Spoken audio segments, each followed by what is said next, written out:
Do we have another beer for this one? I do. Oh, you have it with you? Not with me. But Well, then go get it. I'll grab it. God, Jesus. Useless.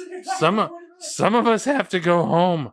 I would still like to publicly say, Tim, you were right. We should have covered this movie. Yes!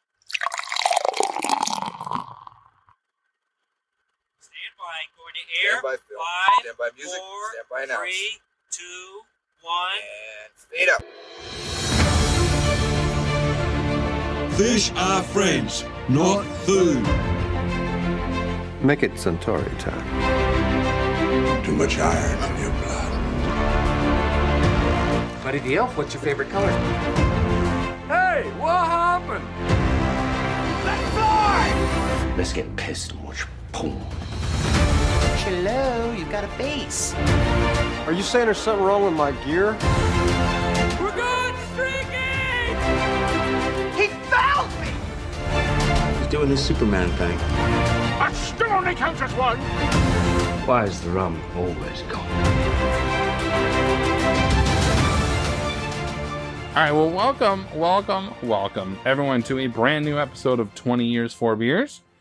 We are a podcast dedicated to re-watching movies from at least 2 decades ago, while simultaneously enjoying a minimum of 4 modern beers.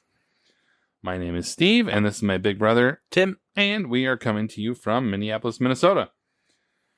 We have just watched and recorded and loved on an episode on Open Range, as well as some pretty damn good beers. Really good. Go check that one out. And as usual, we sit together afterwards and discuss another film over another beer. So we refer to these as our happy hour episodes. Hey, you guys. Happy hour is from 4 to 6. In this happy hour, we will be discussing another feel-good film in 2003's Mystic River. Mystic River is the story... Little friggin' laugh riot. Yeah, get a little laugh riot. Mr. River is the story of 3 friends from Boston, from Southie Boston, who go on different journeys. Jimmy, who ends up in jail. Dave, who ends up being abducted. And Sean, who ends up being a police officer. All 3 end up on a path together, or on a path that collides years later when Jimmy's daughter is unfortunately abducted and murdered. What ensues is a bit of a murder mystery, but in a modern sense, because it's not necessarily a murder mystery. No. But Jimmy looks for his daughter's killer, Sean does the same, and Dave struggles with whether or not he was a perpetrator. The film is directed by Clint Eastwood, written by Brian Helgeland, and stars Sean Penn, Tim Robbins, Kevin Bacon, Lawrence Fishburne, who never ages, Marcia Gay Harden, Laura Linney, and Emmy Rossum. Do you ever think about how just one little choice can change your whole life? I had a Hitler's mother went to abort him. The last minute she changed her mind. See what I mean? What do you mean, Jimmy? What if you or I had gotten into that car instead of Dave Boyle? What car? Healers and Mansion. If I'd gotten into that car that day, my life would have been a different thing. My first wife, Maria, Katie's mother. She was a beautiful woman. Regal. There's a lot of Latin women on. She knew it. He had to have balls just to go near it, and I did. 18 years old. 2 of us. She was carrying Katie. But here's the thing, Sean. If I'd gotten into that car that day, I'd have been a basket case. I never would have had the juice to go near her. And Katie never would have been born. And she never would have been murdered. You know? How did I do on that recap, by the way? Was that all right? That's pretty good. Cool, because I totally didn't realize I hadn't anything typed out. It was good. Yeah. Cool, good. Yeah. I was like, I'm just going to start rambling. No. This is the first time I've ever done it. 82 episodes, and the first time I ever That was didn't have a impressive. synopsis. There we go. Extemporaneous, like, here's what happens, Here's guys. what happens. Yep. Yeah. 3 dudes, Yeah. and then later, at a death. Exactly. At least I didn't use the phrase circle jerk. So, You're a gentleman. yeah, our first segment, as usual, is Drinking Buddies. Come on, not my fucking beer. where we present the 4 beers that we had, 2 for each of us, since we watched these separately, and give our expert drinking ratings. Tim, what were your 2? Or do you want me to go first so you can compose yourself? This is a happy hour indeed. This is Yeah. going to be a fun ride. Happy hour. It's been a lot of ABV. So no, it's I watched this while enjoying New Glarus out Did you of watch it one Wisconsin. sitting, by the way? I did. All right, good. Yeah. Yeah, All right. yeah. Good. Yeah, I'm Yes. just saying. Come on. Yeah. Well, the impact is much better. Yeah. Well, intended at least. I had New Glarus's IPA, which is a very Yeah, we haven't. Yep. simple name. Yep. They have like kind of resisted that forever Yes. outside their double IPA for Scream IPA, which is incredible. Simple Mm-hmm. name, yet solid results. A 4 for me. I like it. It's a really good option for just kind of like It's a good. solid IPA. And then I had, as is wont for this time of year, Ursa Minor Oktoberfest. Mm-hmm. 3.75. Solid, expected. It's hard to like mess it up as well as it's hard to get a great one. Neither of us are beer Like, they're brewers, just but if fine. I had a bad Oktoberfest, I would be like, just burn your building Yes. to the ground. Yeah, go bankrupt. What did you do? Sell it. Yes. Like, if people could make this for the better part of 1,500 freaking Yes. years, Yes. and you can't do it, Yeah. just burn it down. So it was Just get the one I insurance. hadn't had, and it was It's fine. fine. Yes. What'd you have? I purposely have not. So I've had some Oktoberfest, but I purposely am not talking about it here because for that reason, I'm like, Yeah. I don't know. Like, even to this day, like Hacker Shore and Polaner are still some of my favorite Oktoberfests, and like they've been around for like hundreds of years. Like, Yep. it's fine. Although I am appreciating good fest beer more. Like LTD did a fest beer. Like there's a little bit more of that sort of lagery style in there Sure. instead of the Marzen. But anyway, I didn't have any of those. So my 2 buddies were actually I was pretty like jacked a little bit to the tease about the 2 I had. I'm jacked to the test. So I had extra Dino Bits. What? Hazy double IPA. Extra Dino Bits. It was a collab between Weldworks Brewing Company and Toppling Goliath. Really? Yes. Wow. Yeah, you can have it tomorrow at the house. I have more. I can't wait. Yeah, so it was, I assume they're extra, like Juicy they're juicy bits. Yeah. And then whatever Dino, so it's got the, With of there. Sue. It tastes almost like any other Toppling Goliath hazy. This is not to say that it's bad No. at all. It was very enjoyable. I had a 4 out of 5. But I was kind of like, but for $18 for a 4-pack, you better have blew me away, and it didn't blow me away. That's too bad. Right. And so like that's what I didn't knock it down. Like it's not their Sure. fault. The quality is fine. So it was it's a super enjoyable beer. It was good. So I wouldn't, but I can't recommend to go buy the 4-pack. Sure. Is all I'm saying. And then I had out of Half Acre Brewing Company, we've had their double daisy cutter before. They have a Mosaic double daisy cutter pale ale. And we do love our mosaics. Love it. Of course, I had to buy it. I had a 4.25 out of 5, if Nice. not a 4.5. But again, I had been drinking Fulton's double IPA a couple times before their new one. Oh, I can't wait. Oh, Also at the house. just release it in a freaking 4-pack, not a 12-pack. Anyway, Why? Sorry. I'd rather. I literally just said I got mad at a 4-pack for $18, and I bought a 12-pack of doubles from Fulton for $20. I mean, I guess. Like, I have no problem with a 12-pack of double multi-pack. IPAs for $20 versus a 4-pack of 16 ounces for $18 of a That's hazy a good double. return on your investment. Like, yeah. I mean, come on. Well, whatever. You can just have it tomorrow as well.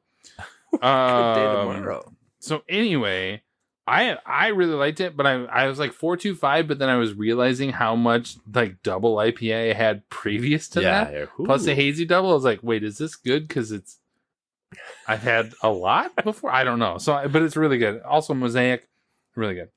Can't wait. So, what are we having right now? Then we're having Earth Rider out of Superior, Wisconsin. Their Eagle Mountain double IPA. Also, can I interrupt? Please do. Nothing about Wisconsin's Superior, but continue. Basic. Yeah, exactly. Wisconsin. Yeah, you mean Duluth Junior? Yeah, exactly. Yeah. Duluth East. That's so great. I like this a lot. It's really tasty. It's got like a nice kind of like clean double IPA to it, I would say it's a 4 for me. So you initially had a sip of it, but I'm still drinking the aged 120 minute. Like The one earlier. before? So I You was got like, the wrong one.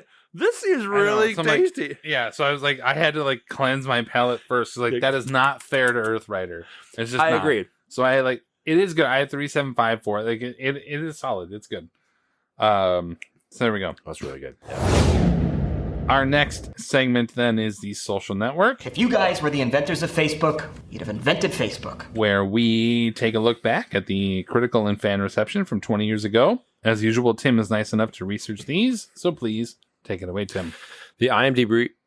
Sorry, again, happy hour. Wow. Happy hours. IMDb rating is 7.9 out of 10. Really high. 7.9 out of 10. Yeah. One of the highest we've had. Renee Rodriguez of Miami Herald said Mystic River deals with themes that director Eastwood has often explored before, but never so delicately or with as much sad wisdom. The way in which our past haunts our present, the lasting repercussions of violence, and the cruel, oh my God, I'm going to butcher this. Sorry. The cruel inexorability of fate. I got to make sure I don't. Wow, you screwed up a big word. Well, 'Cause it's more. You had one in the last. I like the episode big words, but I from should somebody make else. sure it's not the I'm happy like, hour. I don't even know what that Yeah. was. I didn't even time The on it. cruel All right. inexorability Inexorability of fate, All right. which seems like redundant, but whatever. Yeah. Way to tell the journalist how to write, Tim. Listen, Renee. Ella Taylor. I don't want to tell you how to do your job, but maybe maybe use a do your job thesaurus. better, Renee.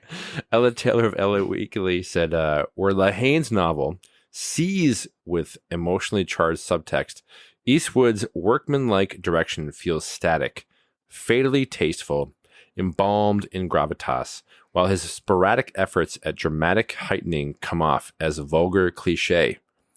Alrighty, I feel like you picked that on purpose it's different because you perspectives. You love this book, right? I love the book. Yeah, anything exactly. Lahane does is Yeah, great. sure. Anyway, I'll come back to that. Yeah.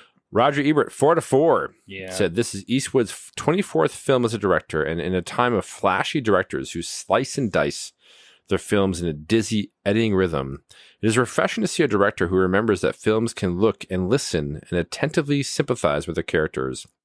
In Mystic River, Eastwood does nothing for show and everything for effect. Although elements in Mystic River play according to the form of a police procedural, the movie is about more than a simple question of guilt. It is about pain spiraling down through the decades, about unspoken secrets and unvoiced suspicions. Academy Awards, it was 6 nominations that year. 4, which did not win, and 2 that did. Adapted screenplay by Helgelin. Supporting actress by for Marcia Gay Harden. Best director for Eastwood and Best Picture. And 2 that did win were Best Supporting Actor for Tim Robbins and Best Actor for Sean Penn. Yeah.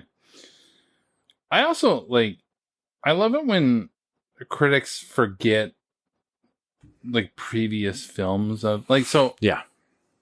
Yes, Eastwood did Unforgiven. Yeah. And I have a ton of respect for the movie. Yeah. But he also did Space Cowboys before this movie. So you know what? Yeah. Talk to me about right? Oh, it's great to see refreshing to see a director to do this. Mother Effort just did Space Cowboys. Yes. So chill the F out there, Ebe.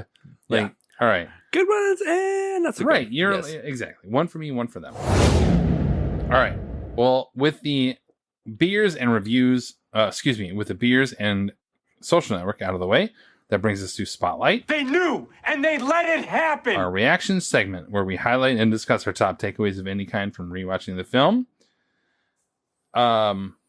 It sounds like Tim has some negatives to this, but I will reciprocate to be nice to him from our last couple episodes. I would still like to publicly say, Tim, you were right. We should have covered this movie.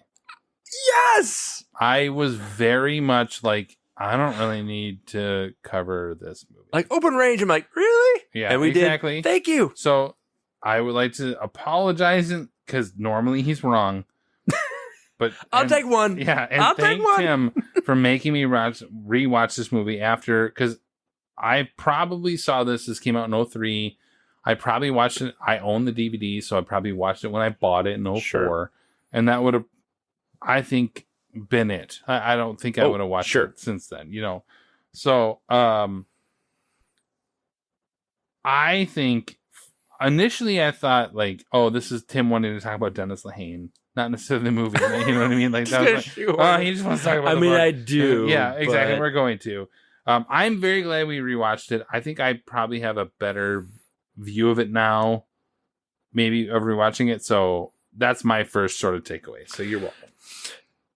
I'll take it. That's good. Yeah, especially considering you're gonna be like, we didn't really need to rewatch it. Well, so we'll get to that. Yeah, go ahead. So I have a memory for like watching this movie because it came out and everybody was all like raving about it. Like, the critics. Yeah. Oh, change your pants. Yep. Yeah, like this is incredible. Okay.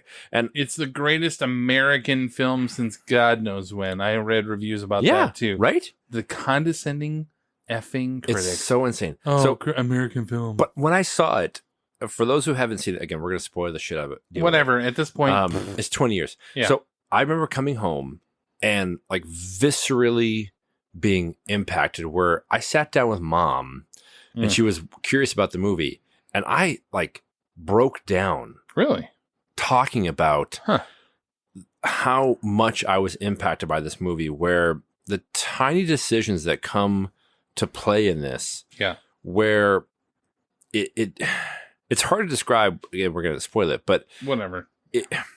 All the details that come together, where what happens at the end, I was so broken by. I was like, this was. I think back to movies that had an impact. We've talked about like Saving Private Ryan and Jurassic Park, like formative, and in no way is like this. But I remember this is the first one where it felt like I was so distraught by how like traumatic it was. Yeah.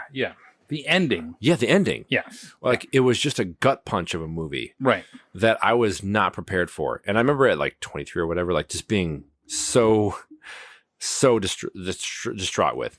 So I must say, when it was coming up for us to watch again, I'm like, we have to watch it because I know I haven't watched it since the movie, like the theater. I'm confident I haven't because it was so like, you're welcome. Excuse me. So impactful. So when I was watching it again, your very emotional point was just totally undermined by my. I could not control it. Again, it's such good beer. I was expecting and hoping to be similarly impacted, and man, I was not. Yeah, I was surprised at how disinterested I was in this. And I'll talk maybe a little bit, like, no, do it now. I wonder if there's some element where knowing the ending, no pun intended, demystifies some of the impact. Because I think in the first experience, it's a rare movie that like, oh my God, all these different, like, did he do it? Like all these things that come together. And then once you know what happens, it felt like a beat by beat. I was just waiting for it to come together. Yeah. Where I hadn't watched it in 20 years and I was super disappointed with it. I was really surprised.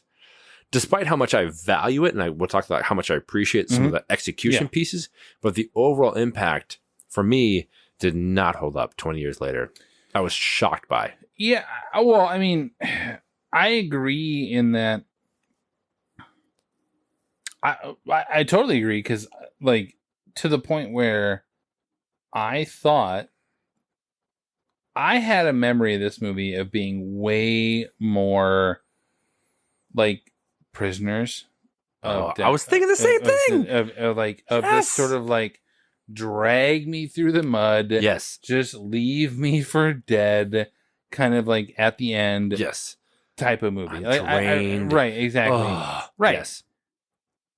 And so almost to the reverse of as I was rewatching this saying like, oh, wait, things are starting to click now. It's not as bad as it was. And so now I can sort of enjoy it, not from so I can enjoy it from a movie making standpoint and not from an emotional reaction standpoint. Absolutely. Because for me, I was like, it's not, even that being said, it's not a fun movie to watch. There's no sort of like, hey, fun moments. There's a couple lighthearted things along the way, but nothing that's like, okay. But I really liked the idea, and many times in my own sort of like attempts at writing over the years, I love the idea of randomness. Yeah. And it's hard in a screenplay or a movie to really embrace and successfully enact random acts, like seemingly little things that build up to a climax of some kind. And I think this movie does a really good job, knowing the ending or not. So knowing the ending means the emotional weight of what I know is coming definitely was not there. Yep. But from a build-up standpoint, the little things, in particular, with the underappreciated in this movie, especially Marcia Gay Harden, who has to fight with this idea of not only is my husband a killer, immediately she has to think about that because that was what happens at the beginning. Yeah. But now, is my husband the killer of somebody I know and like somebody in my life, like of a young girl? Yes. So it's one thing to like think, oh, this person could have killed a random mugger who whatever. Yep. But, you know, is it also what about so that sort of level of, and then in particular of Tim Robbins' character, Dave, the buildup of the lies that he has to do to cover up what he doesn't want to talk about in his past. Yeah. So because had he just said it wasn't a mugger, it was a sexual predator, everyone would have understood. Yes. But that would mean he would have to admit that or whatever. So I think from an emotional reaction standpoint, totally agree. It does not deliver on second viewing. No. But from a writing standpoint, the book. Yeah. And then I think in that sense, the screenplay, Helgeland does a really good job. I mean, it's no Knight's Tale, but I think like I thought you were gonna mention that. Oh, it's no Knight's Tale. But it's so great. The nuance of what is there and not spoken is really impressive to me. Yes. And that's what stood out in watching it is more that sort of the unspoken past is really what I think it's really good. What always stood out to me in terms of at least being a level of being impressive. Yes, Marcia Gay Hart, like maybe talk like the acting in general. In general, of course, all the time. But I remember thinking Marcia Gay Harden was kind of like, okay, I don't know. Like, really? But holy shit. Like how she has to grapple with the fact of the man she's come to love and marry and have a child with comes home and she's trying to help him. And then that level of suspicion she has to carry with where she's caring for a family friend or her cousin who's lost whose husband's daughter just died. Yeah. And to see that suspicion where she's like, I might have married a person that would do this. Because not just a killer of reaction. Yes. A killer in that sense. Yes. Like, yeah, because Katie didn't do anything. No. Right, yeah. So I again, all of my problems with the movie, which I'll talk through like the biggest one I have, but sure. It's through no fault of I think the acting or the writing and all the different pieces that come together. And I think that what stands out to me is, yes, the randomness of tragedy is what I have somewhat of frustration with in terms of the weight that Eastwood puts upon like almost this Greek tragedy that comes together like this girl dies and then this and these elements come together, all these different details, and really it's like she happened to be at the wrong place at the wrong time, and like misdirection and misunderstanding lead to trauma being continued, right? And that's where I have a lot of problems with. But it's actually, Is that in the book? Yeah. So what? You love the book. I have So, a problem with Lahane. Now, again, 20 years later, man. seeing it in a different lens, I'm like, oh, I can't stand it now. I'll come back to maybe I'll, again, teaser. So Well, I think yeah. ultimately the movie is so brooding and dour, ultimately to, I think, a fault. Right.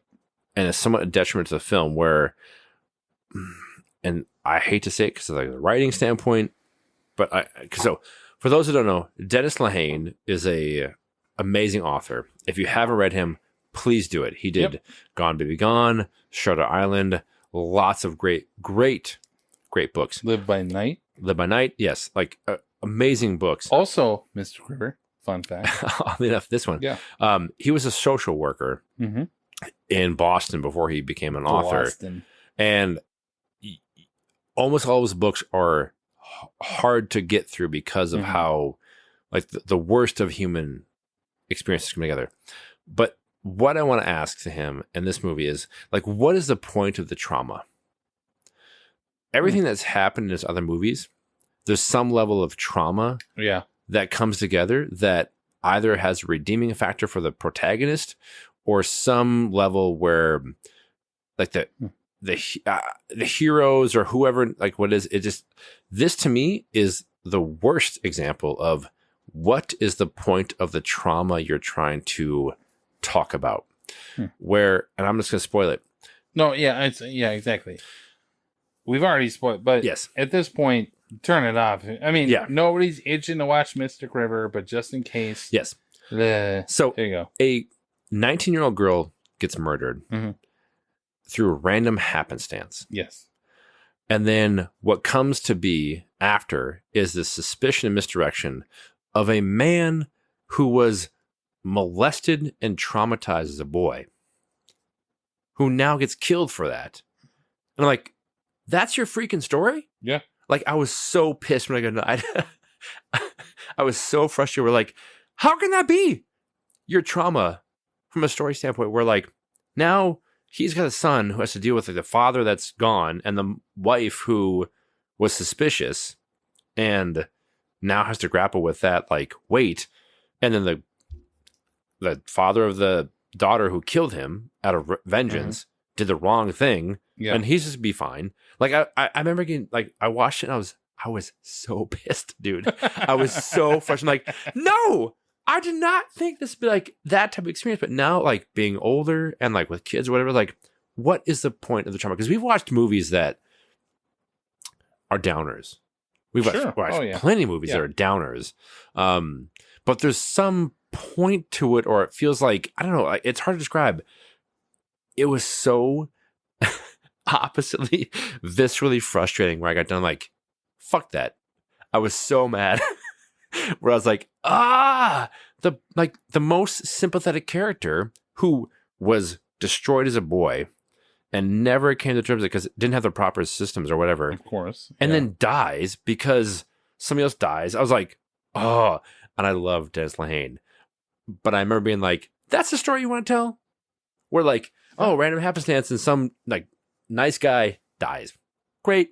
Thanks. So I struggle with how to grapple with this movie where it's so great. Execution. Sure. Acting. Everything about it. It's just the core of it is gross to me that I was so mad when we were going I can't wait to talk about it. But I was this movie. So I'm happy we watched it again because I haven't seen it in 20 years and I will never watch it again. Do you own it?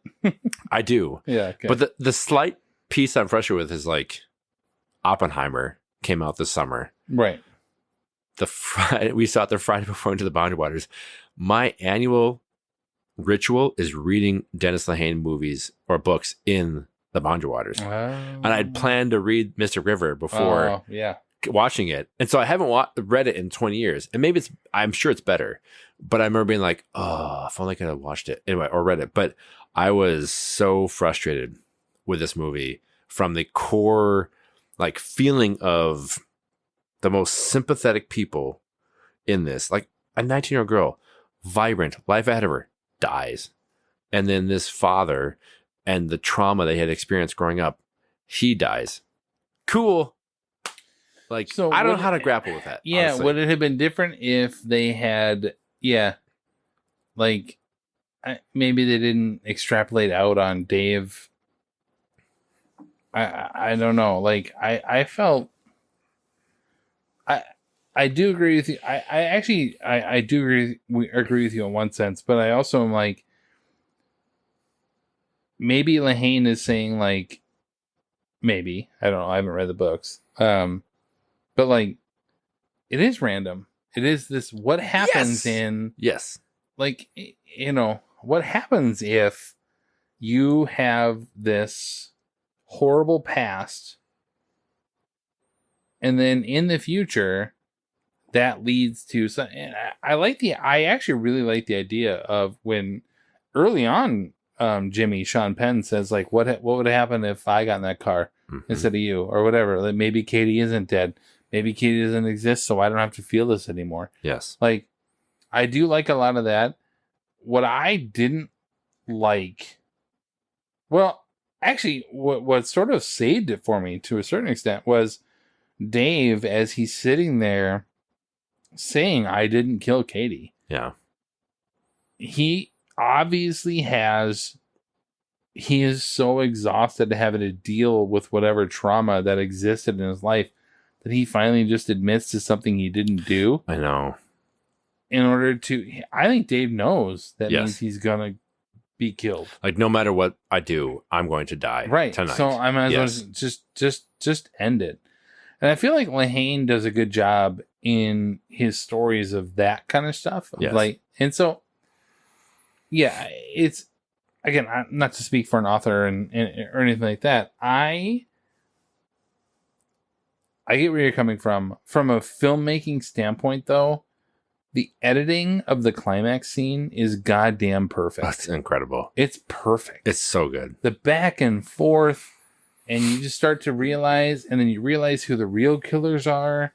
Spoiler, don't listen at this point, but what, like, I just, you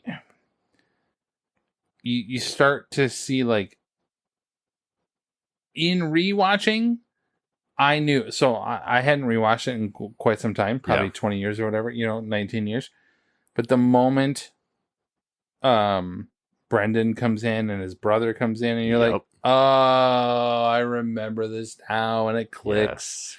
And you're kind of like, but in the first watch,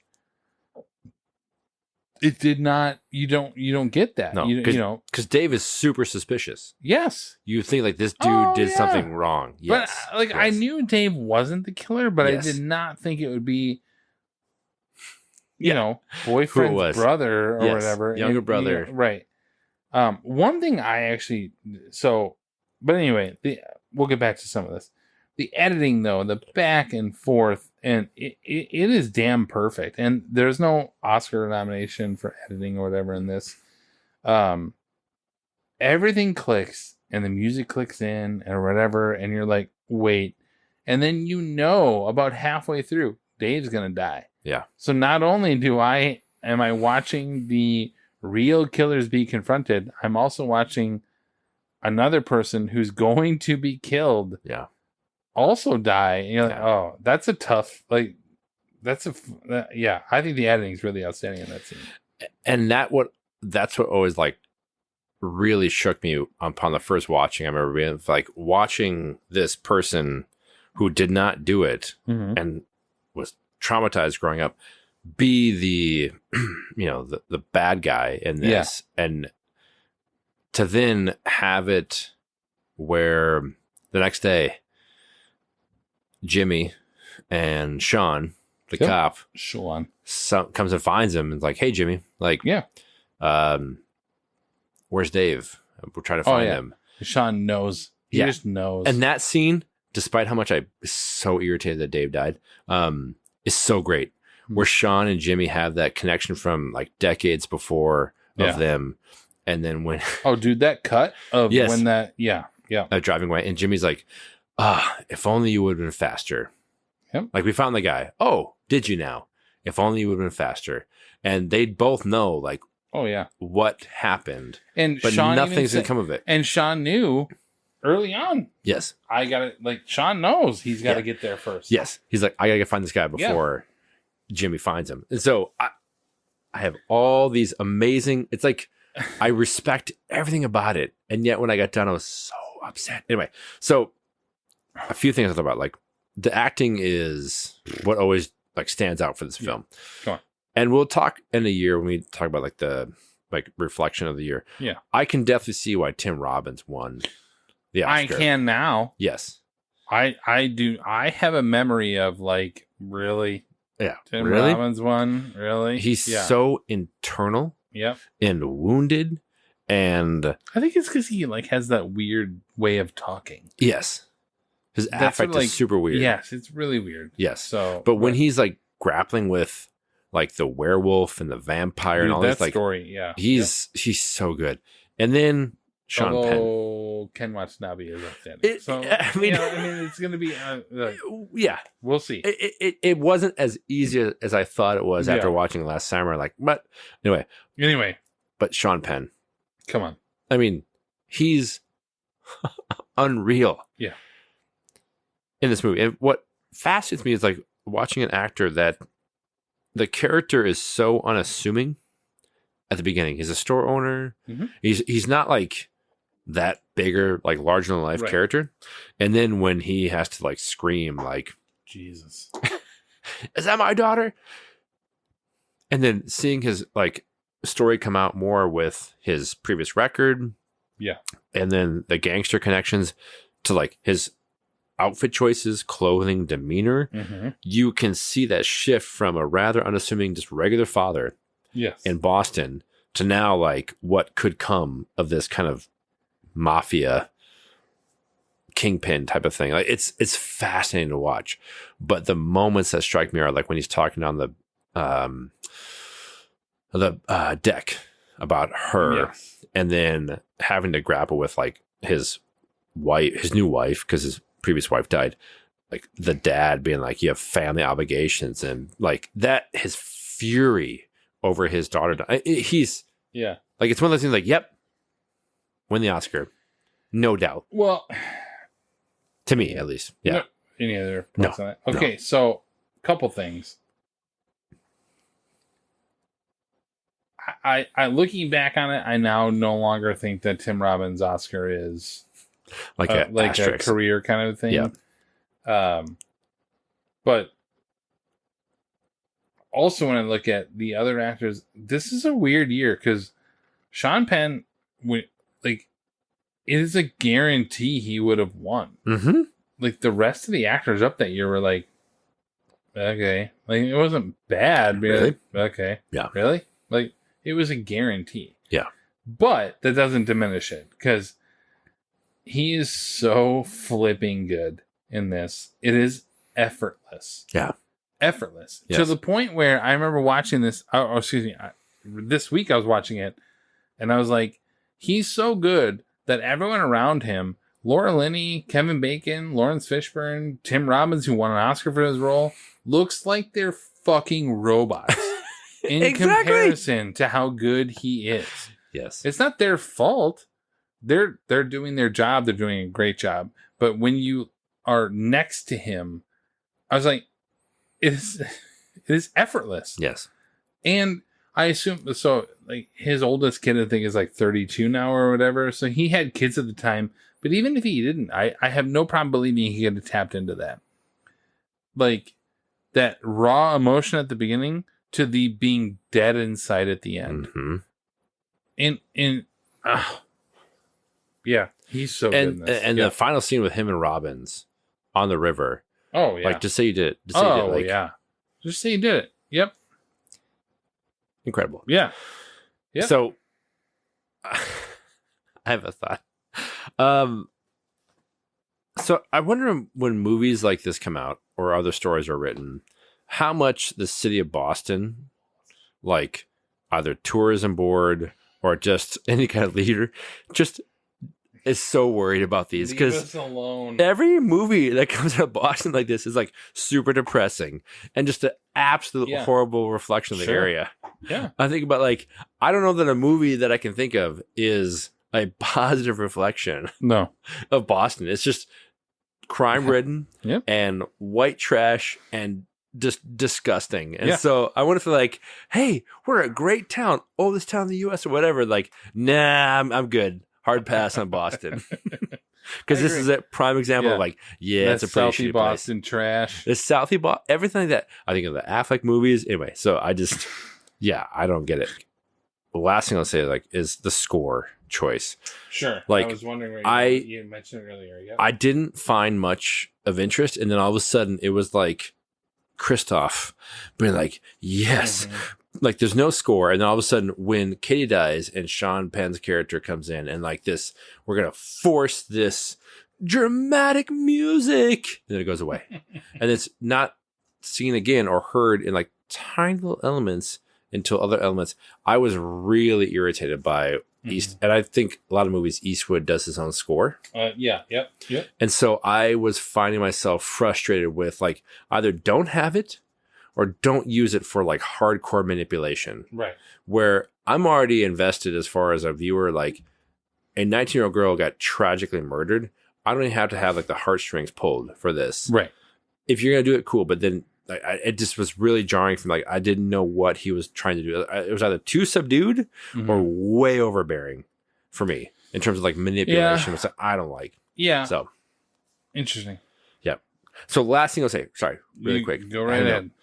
For those that are listening, Dennis Lehane. If you haven't left us at this point. Please, Dennis Lehane has far better movies based upon his book.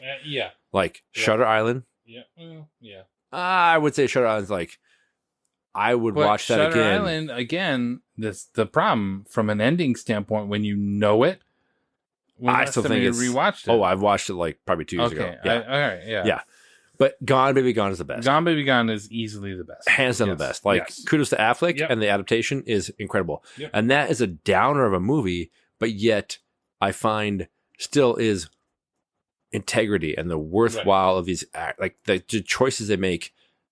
Anyway, I'm happy we watched it, Mr. River. I thank you for watching it. I'm truly never gonna watch it again. But to me, for those listening, watch Gone Baby Gone if you want a glimpse of Lehane, and then read his books. They're incredible. Right.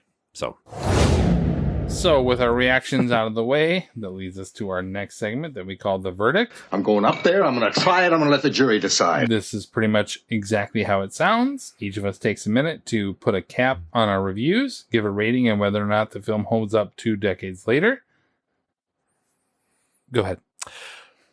A film which aspires to tell a Greek tragedy level drama about trauma and the impact it can have on those influenced by it, but which ultimately falls short due to relying on misdirection and misunderstandings too much. Most characters are broken in some way, leading to those cracks that manifest in terrible ways. And only true, to me, the only true victim in this story ultimately suffers the worst consequences of others' actions or inactions, which 20 years ago I found really compelling and moving, and now I just found unfortunately manipulative and almost bordering on offensive. Eastwood shows, however, really calm direction, which at times can be really compelling and yet ultimately, or unfortunately, also flirt with boredom. The entire cast truly is solid, though, and Penn and Robbins are incredible standouts, and Marcia Gay Harden is fantastic. 3 out of 5 for me for execution. I respect it. I don't think it held up after 2 decades after, unfortunately, but I'm happy we watched it. So that's my hey, check it out review. Yes, that's all I got. A lot of effort put into that. It is interesting to see how 20 years has affected my view of this movie versus yours in very differing ways. So for me, while there are things that do not hold up in this film, and there are definitely questions and quibbles and hard parts when it comes to the story, it in the end, for me, I'm glad that we watched or rewatched this. Mystic River finds a way to balance the hard decisions that come from or that are based out of our past that we have no control over. Sure. One thing that cannot be ignored is the acting performances and the overall feel of this film. I would recommend the film with a caveat to say it's a tough watch, but at this point, if you're not spoiled, it'd be interesting to hear what people now rewatching it were to rewatch, like to not have the perspective of 20 years on of not watching it. I would say it is nowhere near the top of what, if I were to say, here's the Eastwood films, go watch them. Sure. I would not say watch this one. But I would say, if you want to see a Sean Penn performance for the ages, go watch this movie. Yeah. I have 3.5 out of 5 on this, but again, it's a hard recommend. It is a tough. I could have been 5 out of 5 on this, and it'd have been like tread lightly here, Yes, folks. absolutely. So it's tough. We come now to our. We come now to our final segment, which is Quiz Show. The exciting quiz program, 21. Where we search for trivia surrounding our subject film and try to stump the other. I actually just have one. I have a couple. A couple? I mean, it depends on you. Also, I literally typed a lot of this out and clearly did not do my job today. You blew it! So I didn't have the synopsis. I literally typed out my verdict. I thought I had more work done, but I was maybe focusing on... That's all good? I clearly was probably focusing on our earlier range? film. That's all good? I don't know. What am I going to do? So I'm going to go first in Do it. case you have repeats. So, Spencer Treat Clark. Do you know who that is? No. Good. Plays Silent Ray Harris. Silent Ray Harris being obviously Brendan Harris and Ray Father. Harris's son. He's the mute. Yes, the kid. He's the mute kid. Yep. So Spencer Treat Clark plays the murderer in this. Spoiler alert. This is actually the second film that we've covered that's features Spencer Treat Clark. Tim, Oh, God. I'm going to give you a very, maybe not easy clue because we're 3 years in. But in what Best Picture winning film has Spencer Treat Clark? He's in Gladiator. He's got to be in there because I'm like, it's not Beautiful Mind or Chicago. He is not. He's the son of her. Yeah. What's her name? Connie Nielsen or whatever. Yep. Character. Yes. Who will, I think, be the main character in Gladiator 2. But either, yes. There you Okay. go. Spencer Treat Clark. Nice. He's There also you go. the son in Unbreakable. But yeah. Oh, what now? He's the son. Oh, in yeah, Unbreakable. yes, Yes. absolutely, yeah. But I totally didn't realize that. Yep. Okay. I was like, I Which- remember watching me like, so I why guess am it's watching the kid? third that we've covered him in, but I was thinking, yep. Nice. Because we have covered Unbreakable. No, we watched Signs. We watched Unbreakable. It came out before 99 or 2000. We have not watched Unbreakable for this because I would be like waxing poetic. Signs was the only M. Night Shyamalan we've watched. So anyway, you can continue. Yes, take a look at that. No, I'll just answer like the Unbreakable was question. like 99. I'm pretty sure. Okay. Maybe 98. I thought we watched it. No, we watched Signs of the first obviously, Shyamalan. that was last year. Yeah. Yes.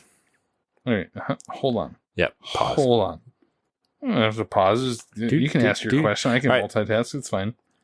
So Sean Penn and Tim Robbins worked together before Mystic River, with Robbins directing Penn to his first Oscar nomination in what 1995 prison drama? Dead Man Walking. Yes. Nice work. Thank you. There you go.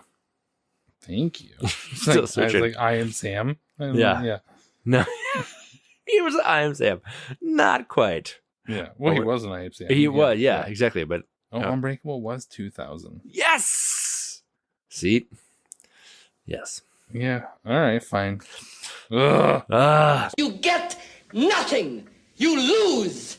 Good day, sir. 2 times in one night. And it's Walk it off. I'll take it. I'm just going to cut it out. Doesn't matter. Continue. Marcia Gay Harden had her big screen debut in what 1990 Coen Brothers Prohibition era crime drama. Oh my God. Right? Really? Oh yeah. This is the problem because I keep thinking of Raising Arizona. Nope. But I know that's not it. But Yep. because it was like 89 or whatever. Prohibition, Coen Brothers, Sugar. What do you got? Miller's Crossing. Oh my God. I know, right? I had no idea. I'm like, I had no idea she was. I've watched it once. But I want to then- see it. I've never seen it. Yeah. I hear it's incredible for the Coen Brothers. Of so. course it is because everyone loves the Coen Brothers. Yes. But I had might a watch it and hatred for hate that it. freaking duo Over. until I guess. Oh, brother. I guess Joel Yeah. was done, but anyway. Well, yeah, he is. Yeah. You have another one even? Look at you. I do, but it doesn't Somebody matter. planned No, ahead. and it's fine. It's fine. No. No, what do you got? As Ebert pointed out in his review, Mr. River was Eastwood's 24th film as a director. Ooh. Can you name his directorial debut from 1971 in which he directed himself in a story about a DJ dealing with an obsessed listener? You're going to kill yourself when you hear it, probably. Yeah. Oh my God, who the hell cares? What is it? Play Misty for me. Oh, yeah. Same year that he came out with Dirty Harry. Yeah. Yeah. All right, last thing to say. Can you guess how many films Eastwood has directed since Mystic River in 20 years? Wow. Well, I mean, we'll cover one next year. Yep. I can think.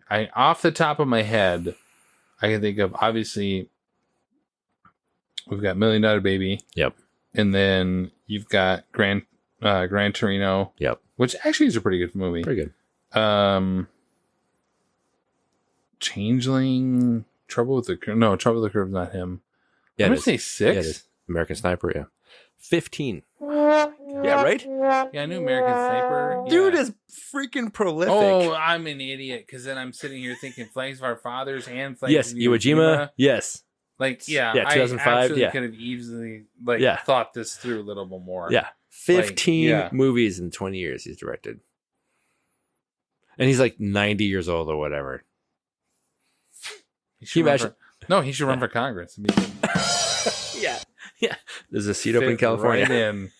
There's a seat open in Cali. Awkward. All right. Well, that brings us then to the end of our happy hour episode on Mystic River. If you haven't already, please go back and listen to our previous episodes, all featured on your favorite streaming platform, and stay tuned for upcoming episodes on Kill Bill Volume 1, and what we hope will be a fun change of pace when we cover 2 films in one happy hour, when we discuss The Matrix Reloaded and The Matrix Revolutions. We want to say thank you for taking the time to listen and for clicking that like or subscribe button on your devices. If you are so inclined, please click the support link in our show's description or on all of our sites and consider supporting in other ways. The metaverse of Facebook, Instagram, and Threads are where we live, as well as 20years4beers.com. This has been 20 Years 4 Beers. My name is Steve. I'm Tim. And thanks for listening. Thank you. You're a gentleman. Yeah. This is a happy hour indeed. This is Yeah. going to be a fun ride. Happy hour. It's been a lot of ABV. I would be like, just burn your building Yes. to the ground. Yeah, go bankrupt. Nothing about Wisconsin's superior, but continue.